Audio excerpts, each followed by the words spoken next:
ओम श्री हरि शरणम। भक्त परम मंगलम। जिस प्रकार से हमारे पेट के साथ में रोग जुड़े हुए हैं, या ये कह सकते हो कि रोग का घर हमारा पेट ही होता है। इस पूरे शरीर में कोई चीज़ जो हमें बीमार कर सकती है, उसका केंद्र पेट है। आप ये भी कह सकते हैं कि जल और भोजन, वैसे तो इसमें वायु भी सम्मिलित है, लेकिन दूषित जल और दूषित भोजन, अशुद्ध जल और अशुद्ध भोजन, यही दो कारण हैं जो पेट में जाके शरीर में बीमारियां पैदा करते हैं। उसी प्रकार मानव का जो जीवन है, उस जीवन में दुख, तकलीफ, संताप और समस्याएं मन और पेट, मन और देह, इन दो ही तरीकों से जन्म लेती हैं। अधिकतर रोग या तो व्यक्ति के पेट से जन्म लेगा या उसके विचारों से जन्म लेगा।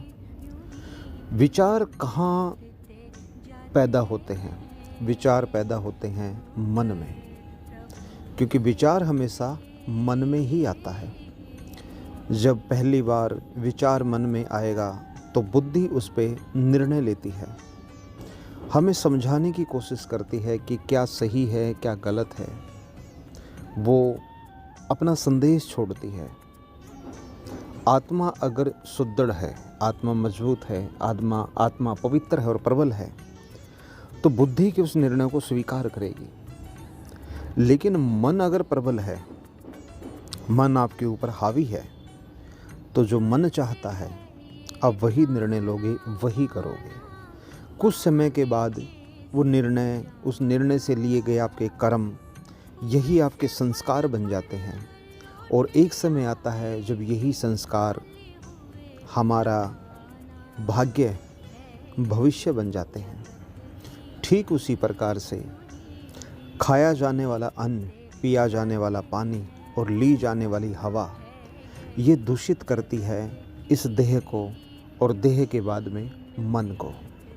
विद्वान, साधु, संत, महात्मा, गुरुजन बताते हैं कि जब भी जीवन में कभी समस्या आती है, कभी दुख और तकलीफ़ आते हैं, विकार आते हैं, आर्थिक समस्याएं हैं, पारिवारिक कलेश है, मानसिक विकार है, तनाव की स्थिति है, किसी भी प्रकार का विषाद, चाहे वो संतान को लेकर, परिवार को लेके, देह को लेके, व्यापार को लेके, वो सब हमारे कर्मों का ही परिणाम है। इसलिए इन समस्याओं का समाधान इधर उधर खोजने की बजाय अपने अंतःकरण में खोजा जाए तो सफलता ज़्यादा मिलेगी, अधिक सफलता मिलेगी। क्योंकि बाहर समाधान हम करेंगे तो समाधान नहीं हो पाएगा। आप ये मान के चलिए कि तकलीफ़ पेट में है और मरहम लगाई जा रही है पाँव पे या सिर पे, तो कैसे आपका उपचार होगा? उपचार पेट से ही होगा, क्योंकि समस्या पेट में है। इसलिए कहते हैं कि जहाँ से जीवन उलझता है, सुलझने का मार्ग भी वहीं से निकलेगा।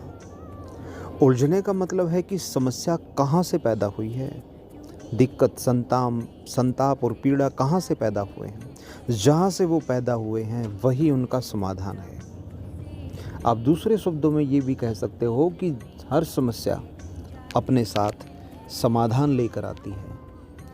आवश्यकता है आपको तो मात्र अपनी देह और अपने मन को शुद्ध रखने का। आप इन दो को भी शुद्ध रख सकते हैं तो ये मान के चलिए कि आप आत्मिक रूप से, आप दैहिक रूप से, मानसिक रूप से मजबूत हो जाएंगे। और जब व्यक्ति के ये तीन पहलू मजबूत हो जाते हैं, फिर कमज़ोर बच ही क्या जाता है? फिर तो कुछ कमज़ोर बचता ही नहीं है। आप ध्यान दीजिए इन चीज़ों पर, इन नियमों पर, इन सिद्धांतों पर। इधर उधर भटकने की आवश्यकता आपको नहीं है। आपको आवश्यकता है अपने अंतःकरण में झांकने की, अंतःकरण में देखने की। और अंतःकरण में तभी देखा जाता है जब एहसास होता है। लुटने और पिटने के बाद बर्बाद होने के बाद तो एहसास दुनिया को होता है, वक्त रहते एहसास उन्हीं को होता है जिन पर गुरु की कृपा होती है। क्योंकि गुरु ही वो व्यक्ति हैं जो आपको छानने, मंथने और आपके दोहन करने का कार्य कर सकते हैं। अन्य किसी में सामर्थ्य है ही नहीं। हर व्यक्ति आपको सहानुभूति देगा, आपको अपनी राय देगा, एक ऐसी राय जो तर्कसंगत भी नहीं हो सकती। अल्पज्ञानी व्यक्ति आपको क्या समस्या से पार उतारेगा, क्या आपको समाधान देगा?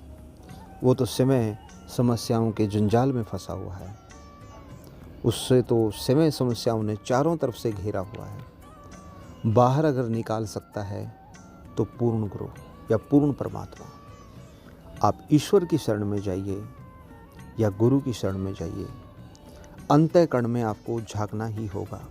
क्योंकि समस्याएं अंतःकरण से हैं तो समाधान भी अंतःकरण से ही निकलेगा।